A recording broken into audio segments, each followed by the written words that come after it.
Zika, vous connaissez. Il est responsable actuellement au Brésil de microcéphalie chez le nourrisson. Mais un autre virus a fait parler de lui cet été dans le monde du cheval.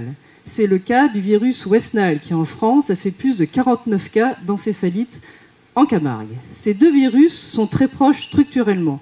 Ils appartiennent au genre Flavivirus. Ce genre comprend le virus Zika, la dengue, le West Nile, l'encéphalite japonaise et l'encéphalite attique. Tous ces virus ont en commun d'être transmis soit par des moustiques, soit par des tiques. D'autre part, ces virus sont responsables soit de maladies uniquement chez l'homme ou de maladies chez l'homme et chez l'animal. Dans le cadre de ma thèse, je me suis intéressée au West Nile, à l'encéphalite japonaise et à l'encéphalite attique, qui sont donc des virus communs à l'homme et à l'animal. Ces virus sont donc responsables d'encéphalite. Alors la grande difficulté, en fait, c'est qu'on ne peut pas s'appuyer sur un diagnostic clinique. C'est-à-dire que quand un cheval a une encéphalite, on ne peut pas dire c'est du West Nile, de l'encéphalite japonaise ou de l'encéphalite attique. Il faut donc faire un diagnostic de laboratoire. La deuxième difficulté, c'est que le virus, la présence du virus dans le sang est très rapide. Et donc, on ne peut pas l'isoler facilement. Il faut donc s'appuyer sur des marqueurs indirects de l'infection que sont les anticorps.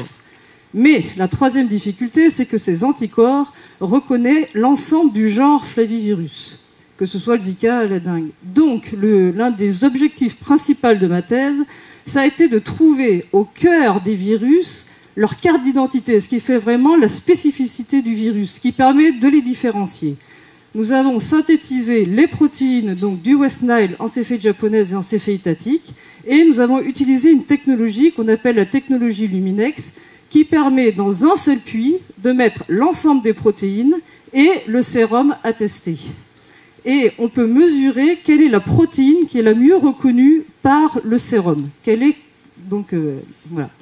Et nos résultats sont très favorables, on va dire, puisque sur des sérums positifs West Nile, encéphalite japonaise et encéphalite attique, on peut voir que quand on compare la séroneutralisation virale avec les méthodes Luminex, nous avons 100% de concordance pour le West Nile, 90% pour l'encéphalite japonaise et 97% pour l'encéphalite attique.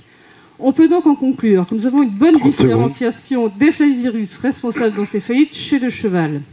Et que donc nous avons maintenant une méthode où on a le résultat en 3 heures, tandis qu'avant nous mettions au moins 3 jours pour avoir le même résultat. Cette méthode est appliquée actuellement, est en développement pour les virus donc responsables d'encéphalite et chez les humains. Et il faut enfin se souvenir que cette méthode a aussi un rôle de surveillance des encéphalites exotiques, comme par exemple l'encéphalite japonaise, qui est actuellement en Asie du Sud-Est, mais qui un jour pourrait faire son introduction en France. Merci beaucoup.